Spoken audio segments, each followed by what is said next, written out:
This is a police vice raid in South Korea. A large force swept through one of Seoul's busiest red light districts, and many massage workers were taken into custody. Odd as it sounds, that sweep may have saved lives. A predatory killer was roaming the city at the time, targeting women who worked in those neighborhoods. He lured them, killed them, and, in some cases, mutilated the victims afterward. The man behind it all looked ordinary, even well-dressed. But in less than a year he escalated from sexual assaults to one of the most notorious murder sprees in modern Korean history. March 2004. In a small Seoul apartment, neighbors complained of a powerful stench. Inside, investigators later found containers of old kimchi masking remains. The resident was Young-chul. He told police he hated wealthy people and women he judged harshly, and he believed the world would be cleaner without them. 3 days earlier, he had called for 2 in-home massage visits, not for services, but to attack.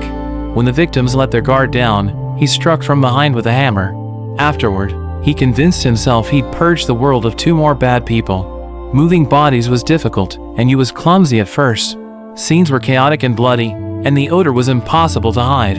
It took him days to deal with what he'd done. He tried to dispose of some evidence in plumbing and haul other parts elsewhere, even using strong food smells to cover the rot. Disturbingly, he later admitted that his curiosity curdled into something even darker. He heated part of a victim's organ and ate it, claiming it was punishment.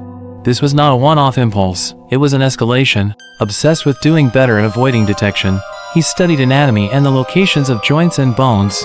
Once he felt ready, he went looking again. In an internet cafe, he singled out a teenager dressed provocatively by his standards. You had already prepared a fake police ID. Posing as an officer and invoking a bogus charge, he pressured her to come to the station. She followed, straight into danger. He later told investigators he preferred a hammer because of the power he felt. After the attack, he methodically tried to destroy identifying features and then dismembered the victim before burying the remains in a remote area. That chilling pattern continued. He told himself he was delivering justice, and he broadened his targets. He had long resented the rich and, earlier in his spree, had broken into luxury homes in Seoul's Gangnam district, attacking elderly residents. In September 2003, he murdered an older couple in their house. Over the next 2 months, he invaded 3 more homes, killing 6 seniors. The oldest was 87. The scenes were so brutal that even veteran forensic teams struggled with what they saw.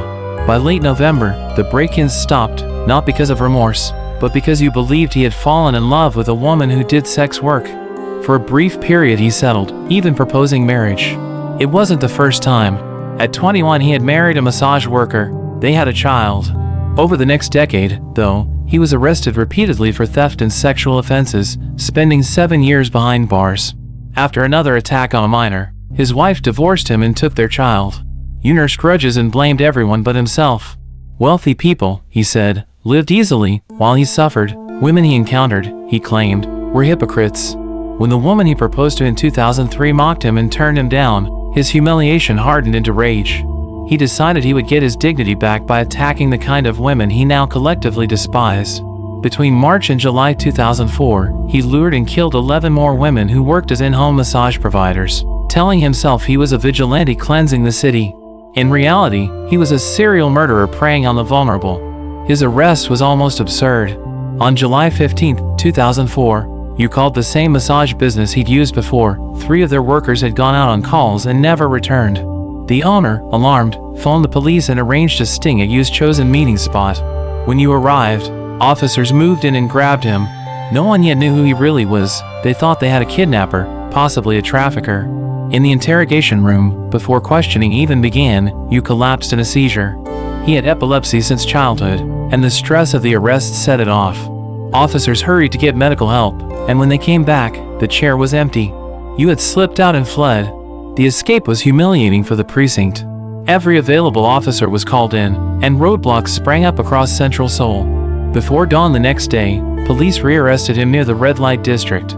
Back at the station, he asked for paper and a pen, then filled a page with dates, places, and body counts. Only then did the scales sink in.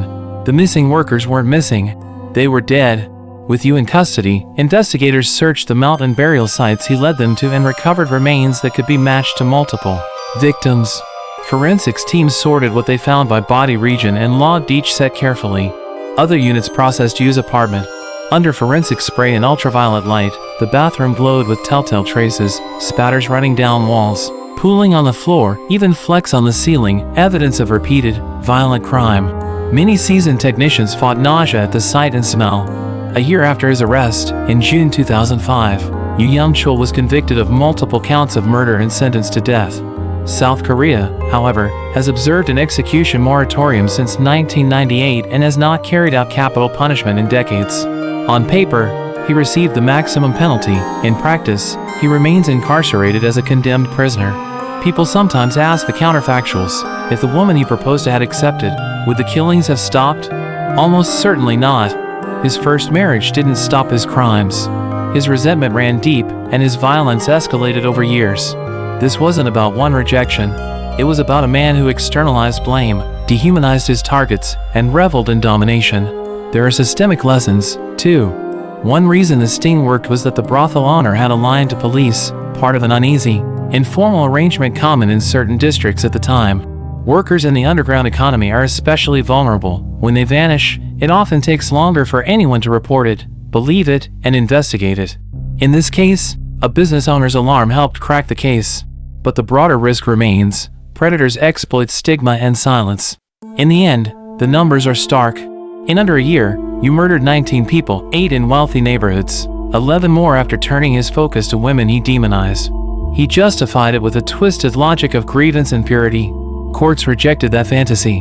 The truth is simpler and harsher. He chose to kill. If there's anything to take from a case this dark, it's a reminder of who deserves protection and attention when danger stalks a city: everyone. People doing stigmatized work are not disposable. The poor and the old are not easy targets. No one's life is less than.